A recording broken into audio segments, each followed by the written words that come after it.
Nanalo ng Family Feud ng Team Online Barkada ng 200,000 pesos. Family Feud, 5:40 p.m.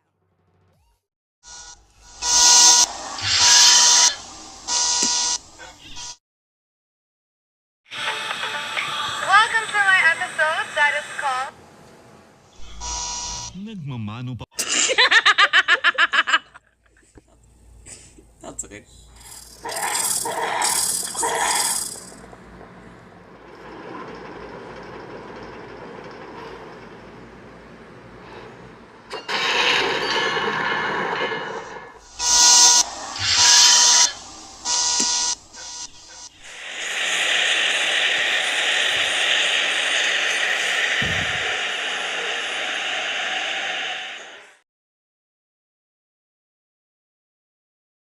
And the aftermath of a huge avalanche in the Sierra Nevada mountains.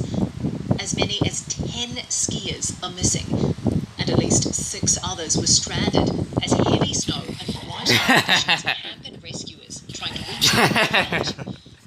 Authorities fear if they don't find the missing, this could be one of the deadliest avalanches in US history. The avalanche swept the Castle Peak area of Truckee at about 11:30 in the morning, engulfing the group, which included 4 ski guides. The known survivors are awaiting rescue at the time of recording this podcast. Authorities are warning there could be further avalanches into this morning. For the latest on this story as it is developing, check out Reuters.com or the Reuters app. Of course. European Central Bank President Christine Lagarde plans to leave her job before next year's French presidential election to allow President Emmanuel Macron to have input into picking her successor. That's according to the FT. Here's Mike Dolan from our sister podcast Morning Bid on what it means. Even though these stories have circulated for over 6 months now, the ECB says that no decision has been made, inevitably will focus the markets on who comes next at the ECB, and it's all changed the top 2 central banks this year if that were to be the case. Who comes next? Possibly a German candidate for the first time, possibly another compromise candidate. How it affects monetary policy is very much in the brain. So markets relatively calm about the story, but it begins a process that they will focus on for months ahead. Thanks, Mike. Don't forget you can check out Morning Bid wherever you get your podcasts. American tourists are no longer traveling to Europe as much as they used to, but Chinese and Indian tourists are filling the gap. A new survey from the European Travel Commission shows US traveller growth slowing in the EU, driven by economic concerns and geopolitical instability. It's the first sign of a slowdown in the post-pandemic boom in American travel to Europe. Chinese and Indian tourists, however, are making up the difference. Chinese tourists are expected to jump 28%, with Indian visitors up 9%. Actor Shia LaBeouf has been arrested in New Orleans after police say he assaulted 2 men during Mardi Gras. Officers were called to a business address just before 1 a.m. where the 39-year-old Transformers star was allegedly causing a disturbance and growing increasingly aggressive.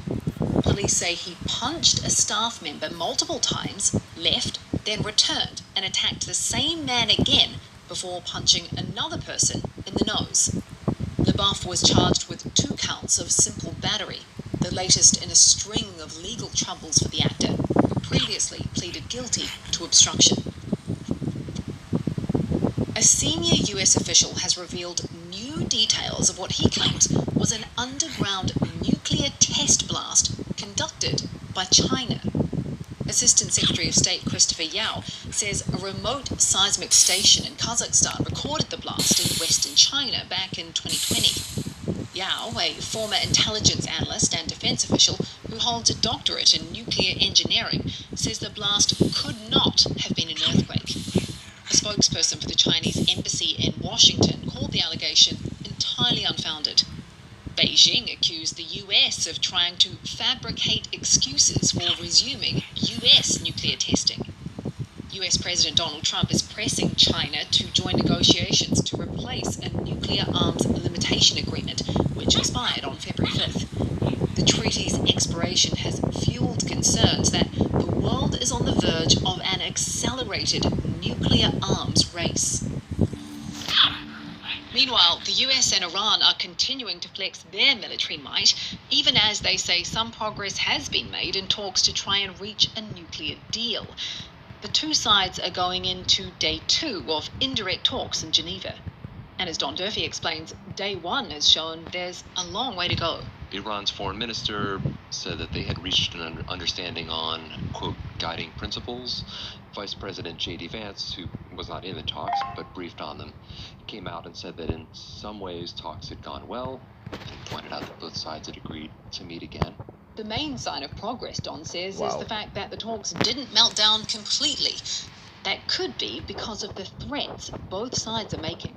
I think the threats are quite serious. I mean, the U.S. has put in place a really significant military force in the region. You've got an aircraft carrier there, destroyers, air defense systems. Many military aircraft are continuing to flow to the region. On the Iranian side, they closed part of the Strait of Hormuz today, which was, a clear signal that this is something that they could do if a bigger conflict breaks out. I think that from the sources that we talk to, the military on the U.S. side is pretty much ready to go if Trump were to order an attack. The two envoys representing the US in the Iran talks then did something that has left many foreign policy analysts scratching their heads. They headed across town to another set of talks, this time to try and end the war in Ukraine. It's pretty remarkable. So you have Jared Kushner and Steve Witkoff. These are the two lead negotiators for the United States on the two most important diplomatic crises that the U.S. faces, negotiating these things at literally the same time. And so basically, in the morning, they talked about Iran, and then I think they got in their cars, traveled across town to start their discussions about Ukraine. And it's raised a lot of questions from experts about just how is it possible to effectively negotiate these two very complex issues at the same time. It remains to be seen whether any progress is going to be made here. Meta CEO Mark Zuckerberg takes the stand today in a trial testing whether big tech platforms can be held liable for addictive features in their app design. The case, brought by a 20-year-old woman, alleges the companies behind Facebook, Instagram, and YouTube deliberately designed products they knew would become addictive to children. All have denied the allegations. Our reporter Jody Godoy covers tech policy and will be in the courtroom. While this is the first time that Zuckerberg is going to testify in court on these issues, we actually have a view into what he's going to say because he's testified before in Congress about how social media affects children and affects teen users. And what he said there is that the science doesn't necessarily back up harms to teens on social media, and he's also pointed to tools that the company has put in place, they say, help teens have a safer experience online. What's different here, though, is that Meta can be held liable by this court if they decide that the company's products harmed this woman when she was a child, and the jury can award damages. Social media platforms globally are facing pressure to limit access for teen users. But, Jody says, not only is Meta responding with new safety tools, it's also on somewhat of a PR blitz. Meta has done advertising, they've spun up programs with PTA groups, and then, of course, lobbying in Congress and in states to try to push back on upcoming laws. Now, if you're keen to go deeper on this, take a listen to our On Assignment episode all about the world-first social media ban for teens that's now a few months in Australia. I spoke to the journalists covering it from all angles and heard from parents and, of course, from the teens themselves. There's a link to that in the show notes.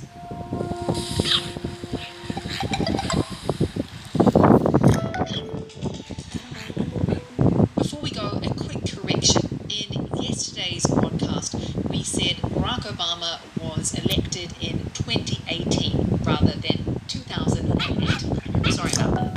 And for today's recommended read, how Canadian troops are training in the Arctic as teams utilize the region. military, enduring temperatures below minus 22 degrees Fahrenheit for the exercises. Fahrenheit. And for more on any of the stories from today, check out Reuters.com or the Reuters app. Don't forget to follow us on your favorite podcast player. If you're listening on a smart speaker, just ask for the latest news from Reuters 7 days a week. We'll be back tomorrow with our daily headline show.